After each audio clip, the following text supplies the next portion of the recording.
ఏ బాటైనా పర్వాలేదంట, సమయంతో సాగటమే మన సింపుల్ సిద్ధాంతం.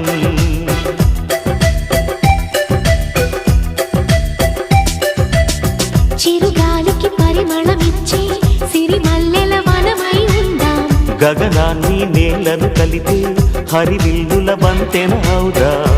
ఆనందం అంటే అర్థం మనమందా, ప్రతి పూట పాటై సాగే హుషారు సరిగమలో. ఎన్నో ఎన్నో రాగాలుండే సంగీతం కాదా, చల్లకి నవ్వుల కేరింత.